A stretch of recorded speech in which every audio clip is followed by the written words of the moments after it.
Biznes Couriers აგრობიზნესზე საუბრით განვაგრძობთ, კერძოდ აჭარაში მანდარინის გაჩეხვის პროცესით, რასაც როგორც წესი პოლიტიკური პროტესტის ფორმატ უფრო აღიქვამენ, ვიდრე ბიზნესად, თუმცა ამ შემთხვევაში ეს ნამდვილად ბიზნესია.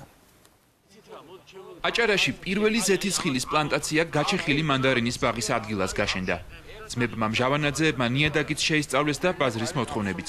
შედეგად სოფელ ლეღვაში მომავალ წელს ზეთისხილის პირველ მოსავალს ელოდებიან.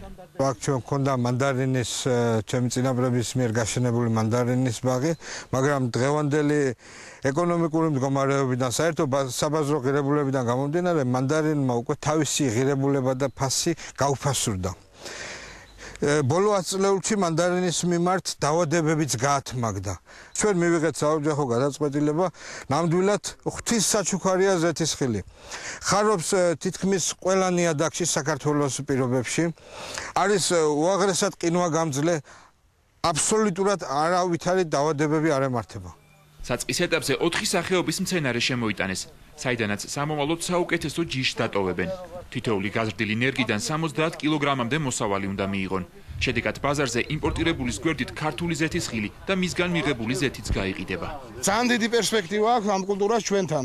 სულ რამოდენიმე კილომეტრში ჩვენგან ტრაბზონის ვილაიეთში და მის მიმდებარე ტერიტორიებზე გემლიკის ზონაში, ფაქტობრივად აქედან არის სადღაც 150 კილომეტრი, იქ ფართოდ არის გავრცელებული ეს კულტურა და ძალიან უდიდესი ეკონომიკური მნიშვნელობა აქვს ქვეყნისთვის. შრომანაკლებია, ბაზარი დიდია, მოთხოვნილება დიდია და საქართველოში 100% ზეთისხილის ნაყოფიც, ზეთიც იმპორტირებულია, უცხოეთიდან შემოტანილია. ასლან წულუკიძემ მანდარინის ძველი ჯიში ახალი საადრეო ნერგებით ჩაანაცვლა და წელს პირველ მოსავალსაც ელის. სრული მსხმოიარობისას 2000 კვადრატულმეტრზე გაშენებული ბაღი 10 ტონამდე ნაყოფს მისცემს. საადრეო მანდარინი ამიდების გაფუჭებამდე ოქტომბერში შემოდის. შედეგად ნაყოფი ინვისა და სეტყვისგან არ ზიანდება და ჩვეულებრივზე 3-ჯერ მეტი ცხირს. იყიდება ძალიან კარგად. ლარში იყიდება, ლარნახევარში ვაგერ მეზობლებს აქვს, ლარნახევარში ლარ 30-ში გაყიდეს, ზუსტად ასე 20 ოქტომბრის. ადრე მოდის, ოქტომბერში მოდის, მარგეშინია რომ სეტყვაც არ მოვა და ახლა წელს მაგალითად დეკემბერში კიდე ინახეთ რაც მოხდა და ნახევარი მანდარინი ხეზე დარჩა და სეტყვა გაყინა და რა ვიცი ყველაფერი დამართა და ამას მაისაშურება არ ელოდება. ახალი ჯიშის ნერგები აჭარელმა გლეხებმა ადგილობრივი აგროსერვის ცენტრიდან შეიძინეს. სახელმწიფო პროგრამით შექმნილი მეურნეობა ფერმერებს ბაზარზე მოთხოვნადი პროდუქციის საწარმოებლად ეხმარება და საჭირო ინფორმაციასა და რჩევებს აძლევს. მოსახლეობა ჩვენთან აგროსერვის ცენტრის ბაზაზე შეიძენს და თვითღირებულების ფასად შეიძენს, გაუწევს ჩვენი აგრონომები კონსულტაციას, გააშენებს და ამით გაკეთდება ის საქმე, რომ მივიღებთ არა ერთ დარგოვან, არამედ მრავალ დარგოვან აგრარულ სექტორს, რომელსაც გაცილებით მეტი კონკურენტუნარიან პირობებში არსებობის საშუალება და ძალა ექნება. აჭარის აგროსერვის ცენტრს საცდელ მეურნეობაში ვაზისა და ხეხილის ჯიშებიც გამოყავს, რომელმაც მომავალში ციტრუსი და ჩაი უნდა ჩაანაცვლოს. ასე რომ დრო იცვლება და მალე შესაძლოა აჭარა არა მხოლოდ ზღვასთან და ციტრუსთან, არამედ ზეთისხილთან, ყურძენთან, ბროკოლთან თუ ბრიუსელის კომბოსტოსთან ასოცირდებოდეს და ეს ტრაგედია სულაც არ არის. ტრაგედია კი ის იქნება, აკაკი ალბათ სულ მანდარინს გაჩეხავენ, ხოლო იმას, რასაც დარგავენ და მოიწევენ, ასევე ვერ გაყიდიან და ბოლოს მიწის გაყიდვა მოუწევთ, რომ ვალები დაფარონ.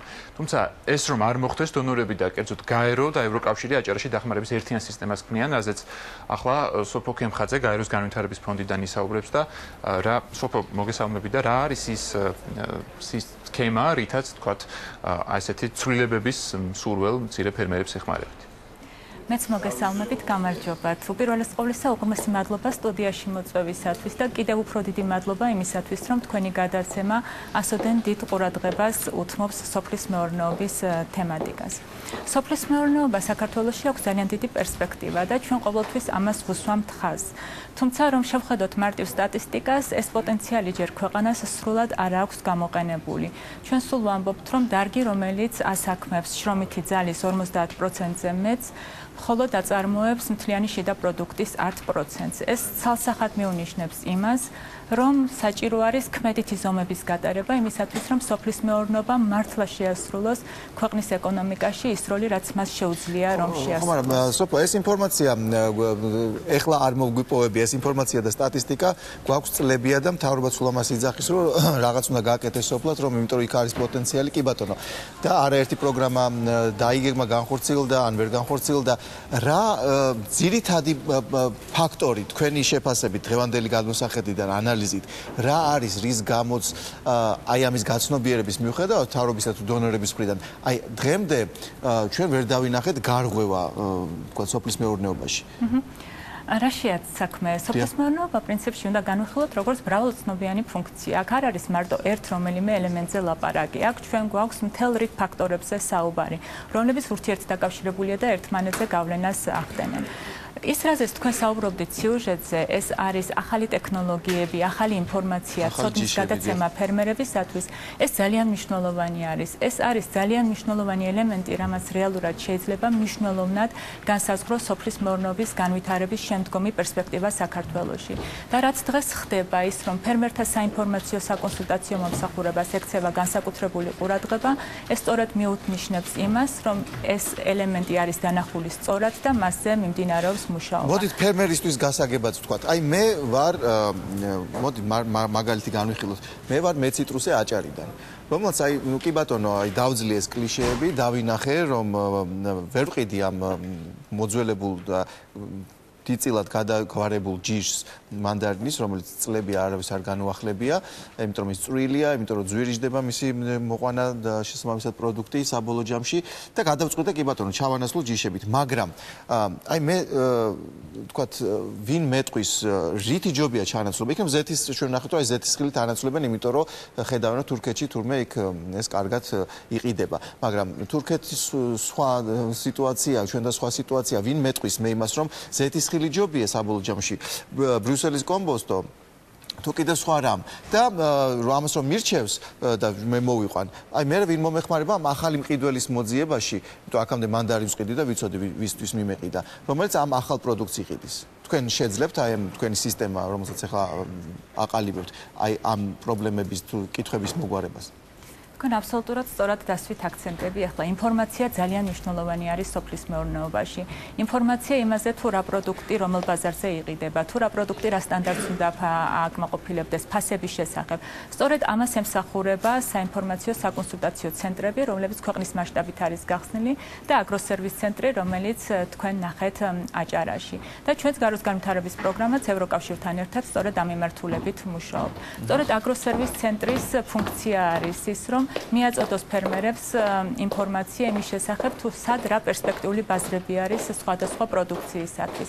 აი ეხლა ჩვენ სწორედ ვიკვლევთ 10 სხვადასხვა კულტურას და მათზე მოთხოვნას როგორც შიდა ბაზარზე, ასევე საექსპორტო ბაზარზე, რომ ფერმერებს ჰქონდეთ ეს ინფორმაცია და მიიღონ ინფორმირებული გადაწყვეტილება იმასთან შედარებით თუ რა მიმართულებით უნდა განახორციელონ. ანუ ფერმერების მაგივრად თქვენ აკეთებთ ამ ბაზრის შესწავლას, ანალიზს და უკვე ფაქტობრივად უდებთ მაგიდაზე აი ამ კვლევის შედეგებს, ხო, რომელიც აჩვენებს რა ჯობია მოიყვანონ, სად გაიყიდება და ასე შემდეგ. რაც ძალიან მნიშვნელოვანი არის, იმიტომ რომ ინდივიდუალურ ფერმერებს ცხადი არ აქვს იმის რესურსი, რომ ეს ინფორმაცია მოიძიონ. თუმცა კიდევ ერთი პრობლემა თუ მრავალუცნობიან სისტემაში არის ის, რომ დღევანდელი მდგომარეობით ფინანსური რესურსები ძალიან შეზღუდულია სოფლად იმის გამო, რომ ეს აგრობიზნესი ცუდღეშია და ხშირად საჭიროა რაღაცა ის საწყისი კაპიტალი, რომ აი ეს დაიძრას, ახალი ჯიში იყიდოს თუ რაღაცა.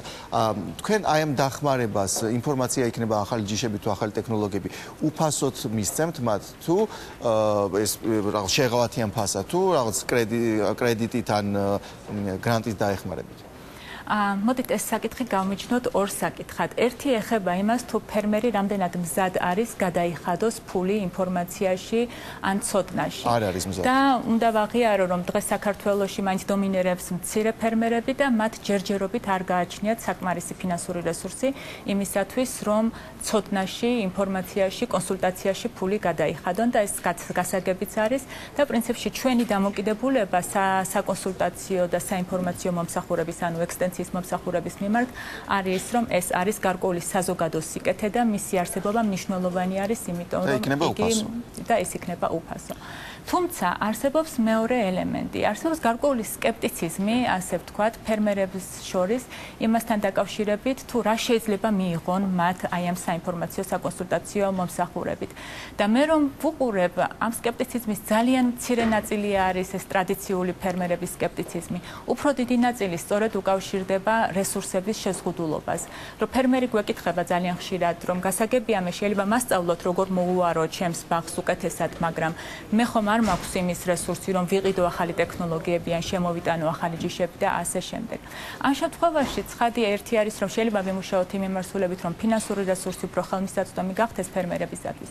თუმცა უნდა გითხრათ, რომ ჩვენი გამოცდილებით არსებულ პირობებშიც კი არის ძალიან დიდი რესურსი, რომ მცირე ბიუჯეტიანი, ძალიან იაფიანი გადაწყვეტებით ფერმერებმა მოახდინონ თავიანთი მეურნეობების გაუმჯობესება და მithumetes თუ აი ეს თქვათ ეს გაერთიანების პროცესი შედგა, რომელიც აი მასშტაბის ეკონომია უნდა მისცემ გულისხმობ კოოპერაციის სისტემას, რაც ამ ბოლოს ძალიან დიდი მასშტაბით არის ძალიან საუბრები. მნიშვნელოვანი განვითარება არის, კანონმდებლობა უკვე მეტნაკლებად არის მწყობრში მოსული, მიმდინარეობს აქტიური მუშაობა. რეალურად ეს არის ერთადერთი გზა, რამაც შეიძლება არსებითი გავლენა იქონიოს საქართველოს სოფლის მეურნეობაზე. მე ისევ ვუბრუნდები იმ ფაქტორს, რომ ჩვენ გვაქვს ძალიან დიდი რაოდენობით მცირე ფერმერები და ცხადია გაერთიანება, რესურსების გაერთიანება საერთო მიზნისათვის არის ძალიან დიდი მადლობა. მნიშვნელოვანი იქნება თქვათ რაღაც ფინანსური ინექციების და გრანტების და მე ვიცი რომ აი თქვათ სხვა დონორებს აქვთ ამისთვის ეს პროგრამები. დიდი მადლობა. და მათ შორის აქვს სახელმწიფოსაც, სოფლის მეურნეობის სამინისტროსაც აქვს ესეთი დახმარების სხვა პროგრამა, ეს ვაუჩერები იქნება თუ კიდევ სხვა სახით თქვათ დახმარების მიცემა უფასოდ. თუმცა ამიერიდან სულ უფრო მეტად, როდესაც გაცემაზე იქნება დახმარების საუბარი, უპირატესობა კოოპერატიულ მოთხოვნას მიექცევა, ვიდრე კერძო პირს, რადგანაც როგორც ვთქვით, მთავრობას და დონორებიც კოოპერაცია სოფლის განვითარების უმთავრეს პირობად მიიჩნევენ. მეორე საკითხია, როგორ შექმნან კოოპერატივი გლეხებმა, რომელთაც მიწისა და სახლის გარდა არც არაფერი აბადიათ, ამ ქონების გარისკვა ბუნებრივი არ უნდათ. აღმოჩნდა, რომ მომგებიანი კოოპერაცია 50 ლარიანი საწევროთიც კი გამოდის, თავარი სწორი მიდგომაა.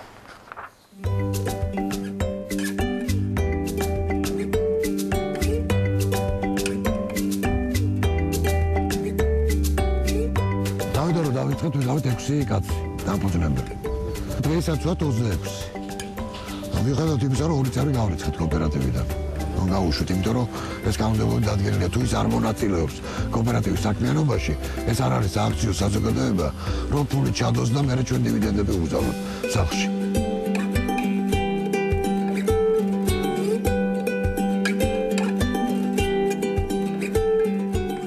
უმთავრესი პრობლემა კოლხოზის აჩრდილია ხალხი კოოპერატივს ქვეცნობიერად კოლმეურნეობასთან აიგივებს და იქ დაბრუნების ეშინია.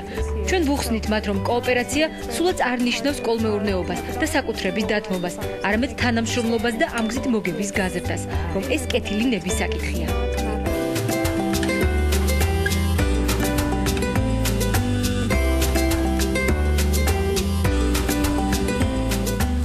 თამილა შენთან ამდენი მევიდა.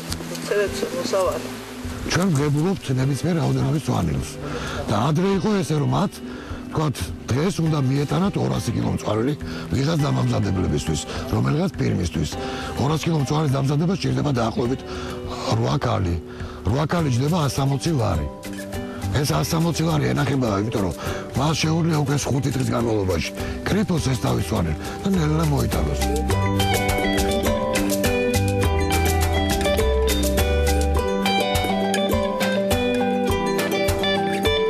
მერე რაც კი კოოპერატივი დაარსდა ჩვენ სოფელში, ყოველ დღე შეგვიძლია ჩვენი მოწეული პროდუქცია დავამზადოთ და ყოველ დღე მივიტანოთ ანაზღაურებაც, კარგი გვაქვს. ხარჯები არა გვაქვს არაფერი, გვიწევდა სხვა სოფლებში ჩატანა, სხვა რაიონებშიც უნდა შეგვეტანო, რომ ვიღაცას რეალიზაცია გაეკეთებია ჩვენი პროდუქტისთვის. ხან თანხაც გვეკარგებოდა, ზოგს უცხოს ვატნევდით. იმიტომ რომ აუცილებელი იყო ხო ეგ 10 დღეში 15 დღეში თუ არ გადაპუტე და თუ არ გაასაქმე მე ფუჭდებოდა.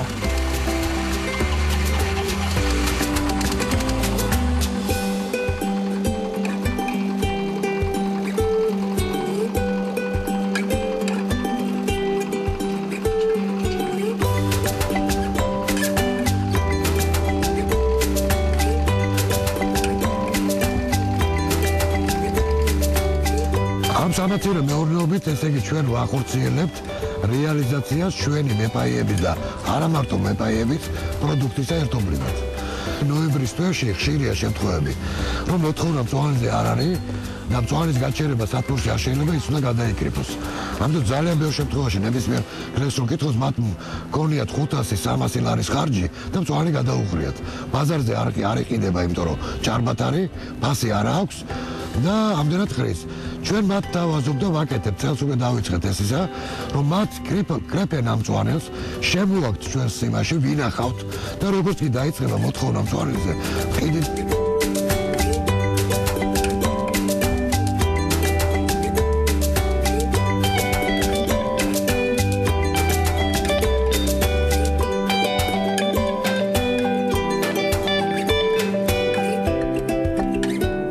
მაცივარი რა თქმა უნდა ვინახავთ იქან, იმიტომ რომ ყოველდღე ხო არ არის გატანა, ყოველდღე შეგვიძლია ჩვენ მივიტანოთ, ჩავაბაროთ იქ მაცივარში და ინახავენ იმას გარკვეული დროით და მე საღდება კლიენტი თქვენი საძებარი აღარ არის. კლიენტი არა, ჩვენი არა. თქვენ მარტო გევალებათ რომ მოუაროთ ამას, ხო? მოულით ჩვენ ამას, მოვუყუდავთ, მივიტანთ იქანე, მიიწონიან და მე ჩვენ აღარაფერი გვესაქმება იმასთან.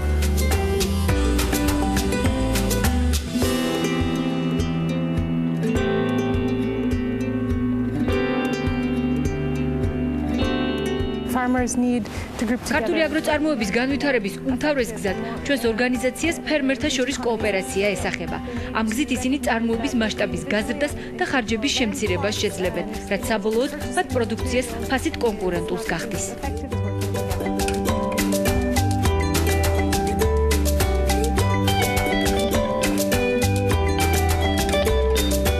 ბრიგადის წევრები ვართ, აგერ ყველა სათბურები გვაქვს. ჩვენ და ერთმანეთს ვეხმარებით. დღეს ჩემსას რო გადავყუდავთ, ხვალე მეორის, მესამის ასე და დანაზოგია, რა თქმა უნდა.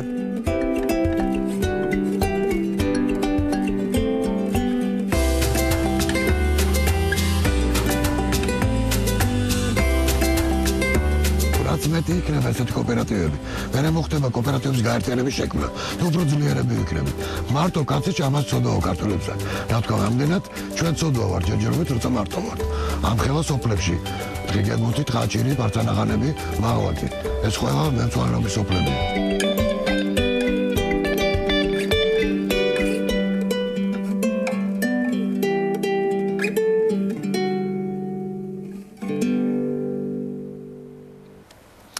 სულ ეს იყო ბიზნეს კურიერი ამ კვირაში ამით ასრულებს თქვენთვის მუშაობას. მომავალ შაბათამდე გემშვიდობებით. ანამდე კი არ დაივიწყოთ, გვეწვიეთ Facebook-ზე, გაგვიზიარეთ თქვენი აზრი ნებისმიერ თემაზე, ეს ჩვენთვის მნიშვნელოვანია.